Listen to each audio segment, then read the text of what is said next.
Hi guys. So I just finished a wonderful webinar with one of our students. I didn't record it purely because it was more of a one-to-one. I just want you to know that webinars at the moment, yes, we are on that sort of summer break, but we are still here. So please, it's a wonderful time, especially the 11 o'clock on a Thursday, to jump on. We can have a little look at your courses, see where we're at, and I'll always try and give you as much information as I can. Right, so I want to just talk about classical sun salutation. So classical sun salutation is a whopper.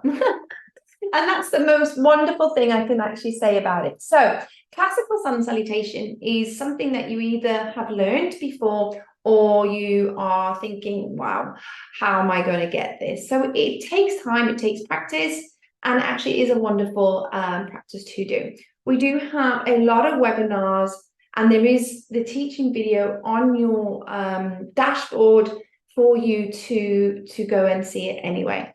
But let's talk about filming it first of all. So I have my tripod. I'm going to move myself back. And I've been using this for all of my sort of YouTube videos I've been doing, and I've been using my phone. So I did have Zoom running in the background, and so I could see myself essentially, but then recorded it on my phone just because I could get a bit of quality. But if you, doesn't matter which way you submit it. However, if you are going to use your phone, a lot of people have their phone and they record that way because they can see themselves. Okay, that's fine. Another way is I found recording myself, but some people put their camera up. So then I'm filming that way. I found recording it with my camera down, I got more, and you've got to play around with that. Just be careful, especially phone settings now. There's a lot of HD. You can change that on the phone as well. Now, I do want to talk about, I'm going to move myself out, filming wise. Now, if you're doing your sun salutation, try and have yourself side on. The reasons why is if we're side on, we will be able to see your downward facing dog, we can see your planks, and if the hips are dipping, we can see some retraction. Yeah, really, really useful. And that goes for the majority of your filmings. If you've got a student, you could film, say, from the front. So where you guys are now, this could be my teacher mat, and then there could be another mat behind this one, lengthways, like you would do in, say, some classes. And then that way we can see you and we can see your student. However, it's always good to see both of you, so try and not chop yourselves off, excuse me, which is why sometimes using that camera down gave a little bit more option, but using Zoom like I am now does give you a wider picture. And I am using a webcam, but excuse me, the one on the computer is just as good. Just trying to be nice and clear. I do have some lights just to make it a little bit brighter. So if you are doing it in the dead of night, turn your lights on. That is always quite useful. Right. So there's a few things I want to discuss with this. So the homework suggests that you can teach a camera just like I did during demonstration of it, and of course do that. But it is a great time now.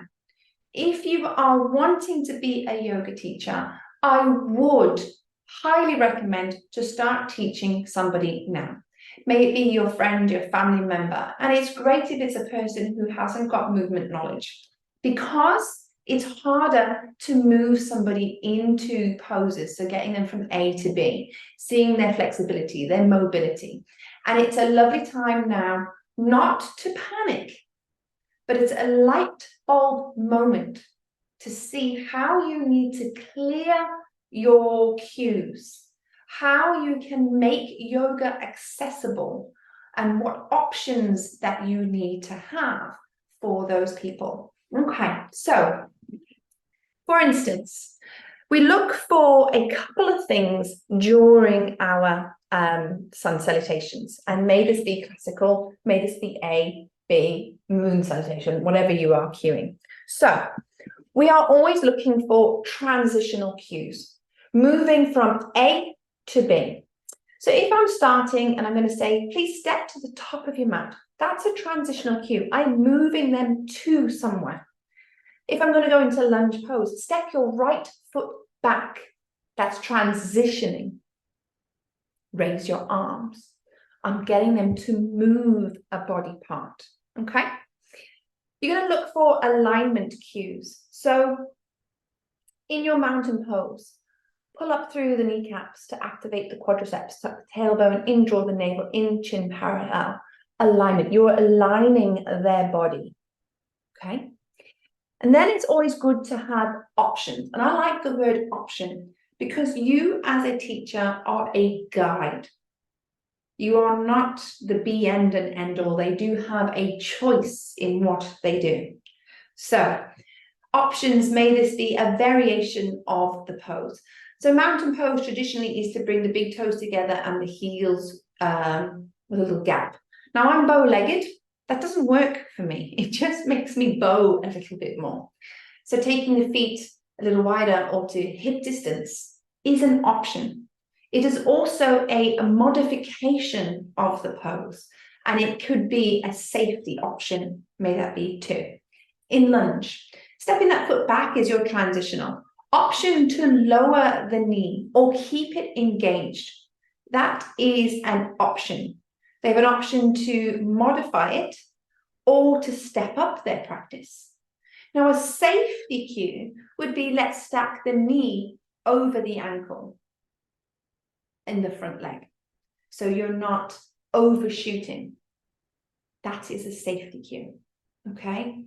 Again, your option is to place the blocks underneath your hands.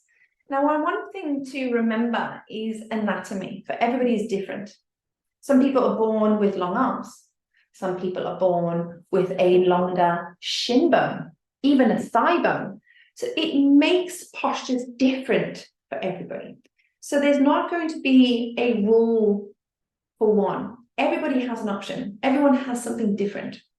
And I want you to understand that your yoga is going to be different to my yoga, different to your students' yoga. But you as a teacher need to understand that you have to be able to give people options. So when you're cueing your sun salutations, you need to think about how you are effectively going to get them through in 3 or 4 cues. So you've got to get the most effective cues. As a new teacher, what I find is you like to give us everything you know about the pose. So 6, 7, sometimes about 10 cues per pose. Remember, classes these days are 45 minutes to 60 minutes generally. You're lucky if you've got a 75-minute class or a 90-minute class. I'm a person with 2 kids, so I cannot actually do a 60-minute class because I don't have that time. 30 minutes is pushing it for me. So I don't want to be spending the majority of my time just going through a sun salutation. I want to be able to get my sun salutations in with my correct cues.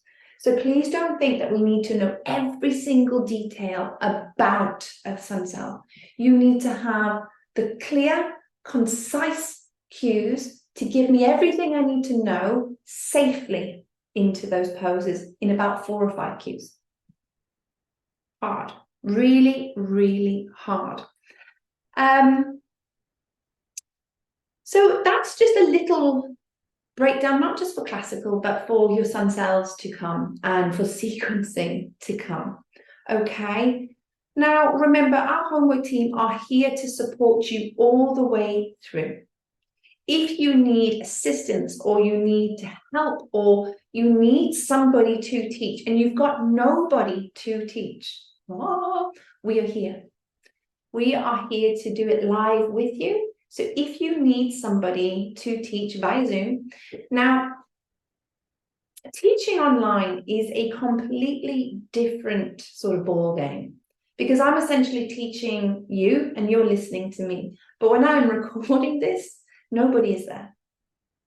So I'm basically talking to myself. And sometimes it does feel like that in a Zoom, even though you can see people in these little squares, you're still essentially teaching a camera and you're not getting the vibe. So you as a teacher need to build the vibe. You need to imagine or actually share that you are talking to that person like I am now to you. I, here in my little yoga room, have 1, 2, 3 screens. So if I am teaching on Zoom, I can see everyone a little bit more and a little bit bigger. And I try to personalize it as much as I can. So teaching online, teaching in person, they are different. So you need to be able to embody that. How are you going to do that? Start to think about that now. Do not let it scare you. Let it make you feel excited or ecstatic of how you're going to deliver your classes. Remember, you are going to have some highs. You are going to have some lows. There's going to be some points in this course where you think, why? But at the end of the day, you chose to sign up either to deepen your knowledge about yoga, or you have wanted to change your career and to become a teacher. I changed my career. I am a yoga teacher, and there's days I absolutely love my job and I really love what I do. And there's some days where I'm so tired, because you are sharing your energy. So be careful with how much energy you do share. You must always fill your cup back up. So I hope that this helped a little. If you need a little bit more assistance with how to film, what to do, what cues might be accessible, listen to some of the other webinars that we've done. That really does help. Watch the video online or on your dashboard. That will help you too. I wish you all the luck. Good luck.